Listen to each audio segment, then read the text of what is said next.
ओम नमः शिवाय मित्रों, कैसे हो आप सब। आशा करता हूँ कि ईश्वर की कृपा से सभी अच्छे ही होंगे।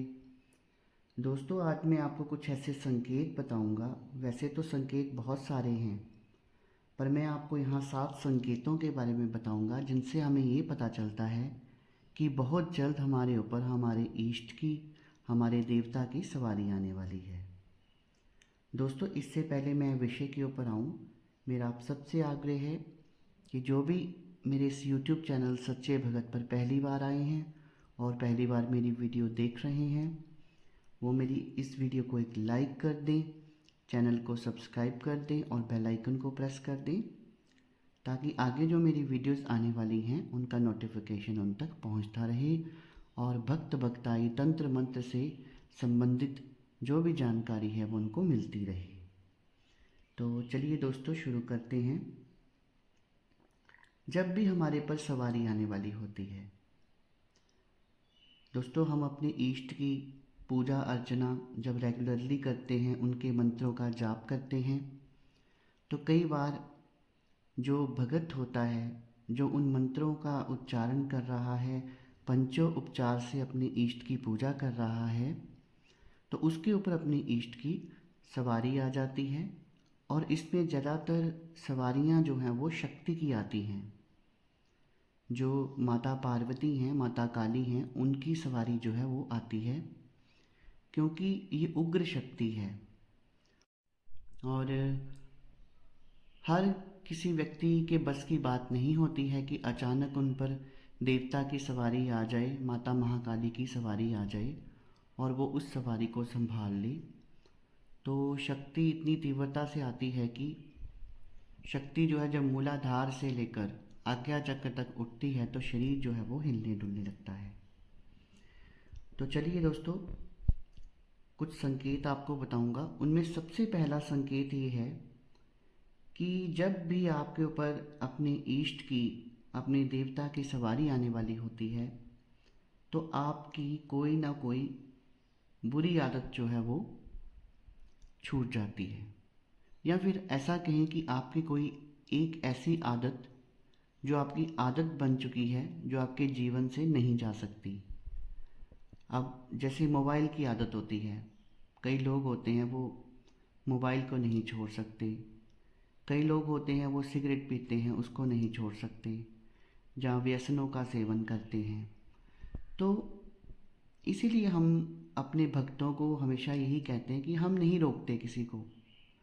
जो भी किसी की इच्छा है वो खाए, चाहे वो नॉन वेज खाए, उससे पूजा का कोई लेना देना नहीं है। पर जब वो अपने इष्ट के करीब जाने लगता है, उनके मंत्रों का जाप करने लगता है, तो इस तरह की बुरी आदतें जो है वो स्वयं ही छूट जाती हैं। तो उसकी बुरी आदत नहीं कहेंगे, पर एक ऐसी आदत जो अपने जीवन में वो छोड़ना नहीं चाहता, कोई उसकी छुड़वा नहीं सकता, वो आदत जो है वो छूट जाती है। और व्यक्ति के मन में कोई इच्छा नहीं रह जाती, उसका कुछ भी करने का दिल जो है वो नहीं करता है।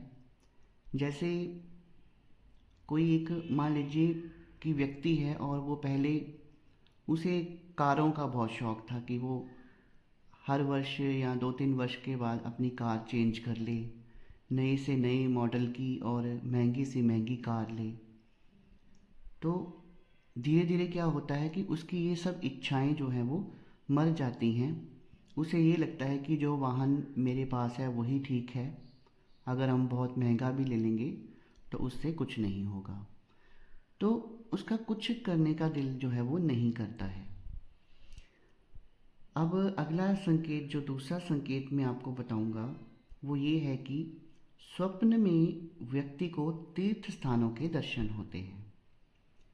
मान लीजिए कि वो माता पार्वती, माता महाकाली की पूजा करता है, तो उसे माता रानी के जितने भी सिद्ध पीठ हैं वो स्वप्नों में दिखाई देते हैं, उनके मंदिर जो हैं उनको दिखाई देते हैं।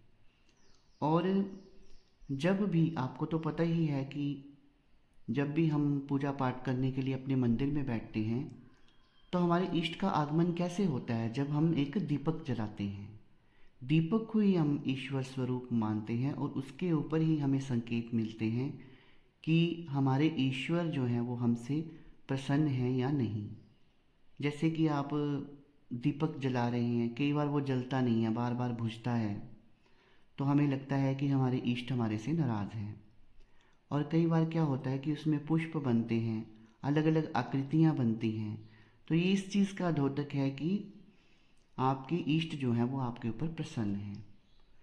तो दीपक की लौ में बार बार पुष्प बने तो इसका मतलब है कि आपके ऊपर आपके देवता की सवारी आने वाली है और उनकी आपके ऊपर असीम कृपा है।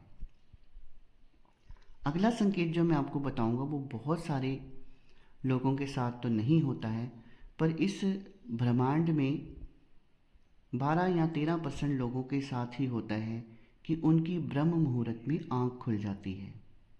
जो मर्जी हो, चाहे वो रात को लेट सोए, जल्दी सोए, बीमार हो, थका हुआ हो, लेकिन एक पर्टिकुलर टाइम होता है ब्रह्म मुहूर्त का, 3:30 बजे के बाद का, तब उसकी आँख खुलनी ही खुलनी है। ऐसे लगता है कि उनके इष्ट आकर उनको जगाते हैं और वो उनको बोल रहे हैं कि अभी तुम्हारा सोने का वक्त नहीं है, तुम उठ जाओ और पूजा अर्चना करो।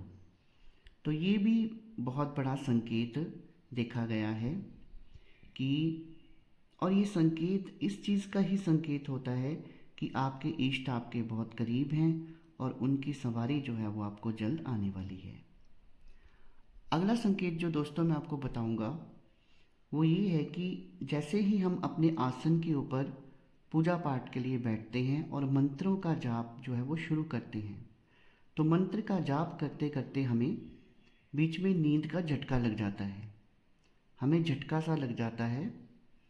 तो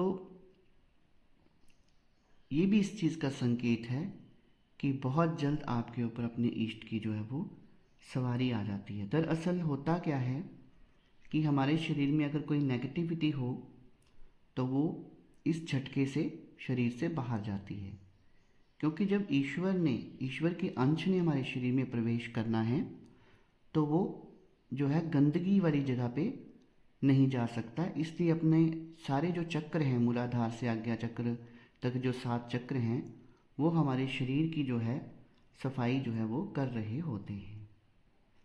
अगला संकेत ये है कि इस तरह का व्यक्ति जो है उसे मौसम का कोई असर नहीं रहता, चाहे सर्दी हो गर्मी हो। लोगों को सर्दियों में बहुत ठंड लगती है और गर्मी में बहुत गर्मी लगती है, लेकिन जिसे अपने इष्ट की प्राप्ति होने वाली हो, जिसके ऊपर उसकी सवारी आने वाली हो, तो उन्हें मौसमों का कोई फ़र्क नहीं पड़ता, चाहे ठंडी हो चाहे गर्मी हो। अगला संकेत दोस्तों, अगला संकेत जो मैं आपको बताऊंगा वो भी आपने सुना ही होगा और कईयों के साथ ऐसे होता भी होगा, और आपने जो हमारी फिल्म है, हमारे नाटक हैं, उनमें देखा भी होगा कि व्यक्ति पूजा घर में खड़ा होता है और अचानक से एक पुष्प जो है उसकी झोली में गिर जाता है। पुष्प जो उसने अपने इष्ट की मूर्ति पे चढ़ाया हो वो अचानक से उसके गोदी में आ गिरता है, और ये एक बहुत बड़ा संकेत है। और ऐसा केवल फिल्मों में नहीं है, रियलिटी में भी ऐसे होता है। तो पुष्प जो है वो आकर आपकी गोद में गिर जाता है, तो इसका मतलब आपके जो इष्ट हैं वो आपके ऊपर बहुत प्रसन्न हैं और आपका जो पूजा पाठ है, आपका जो मंत्रोच्चारण है वो उन तक पहुंच रहा है। इसके साथ साथ दोस्तों ऐसा भी लगता है कि जब हम आसन पे बैठकर मंत्रोच्चारण शुरू करते हैं तो ऐसा लगता है कि आसपास कमरे में कोई है, कमरे के अंदर कोई हलचल हो रही है। तो ये भी बहुत बड़ा संकेत है कि ईश्वर जो है उनकी सवारी आपको आने वाली है, आपके इष्ट की सवारी आपको आने वाली है। और कभी कभी तो खुशबू का भी एहसास होता है, धीमी धीमी खुशबू आती है, और वो खुशबू जो आपने अगरबत्ती जलाई हो और जो आपने धूप जलाया होता है उस खुशबू से अलग होती है। तो इस तरह की खुशबू जो है वो कभी कभी आपको सुगंध का एहसास होता है, और कई बार में ब्रह्म मुहूर्त में जब आप उठते हैं तो उस समय भी इस तरह की खुशबू का एहसास होता है। तो ये भी बहुत बड़ा संकेत है।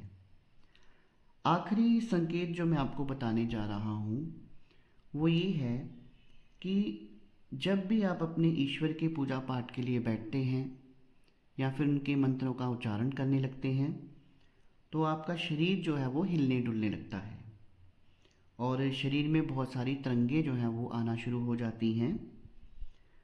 और साथ में दोस्तों, जो भी आप बोलते हैं, चाहे आप गुस्से में बोलते हैं या प्यार में बोलते हैं, वो चीज़ें सच में होने लगती हैं।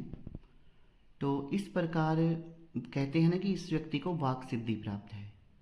तो तभी कहते हैं कि जो पूजा पाठ करने वाले व्यक्ति होते हैं उन्हें कभी भी किसी के बारे में बुरा नहीं बोलना चाहिए, क्योंकि उन्हें वाक सिद्धि प्राप्त होती है। और कई बार अगर वो किसी का बुरा चाहते हैं या बुरा बोलते हैं तो उसका बुरा हो जाता है। तो दोस्तों, ये थे कुछ संकेत। अगर इस तरह के संकेत आप किसी व्यक्ति में देखते हैं या अपने आप में देखते हैं तो ये एक तरह का बहुत बड़ा संकेत है कि आपके ऊपर अपने इष्ट की सवारी जो है वो आने वाली है। तो आशा करता हूँ कि जो जानकारी दी आज मैंने आपको वो जानकारी अच्छी लगी होगी। और मेरे द्वारा दी गई जानकारी अगर अच्छी लगी हो तो मेरी वीडियो को एक लाइक कर दीजिए और इसे ज़्यादा से ज़्यादा शेयर कर दीजिए ताकि बहुत सारे लोगों तक ये जानकारी पहुंच जाए। क्योंकि कई बार मन में प्रश्न होते हैं, भ्रम होता है, तो इस वीडियो को देखकर आप अपने प्रश्नों को दूर कर सकते हैं, अपने मन के भ्रम को दूर कर सकते हैं। तो दोस्तों, आपने कीमती समय निकाला अपना, मेरी वीडियो को देखा, उसके लिए बहुत बहुत धन्यवाद। शुभ रात्रि मित्रों।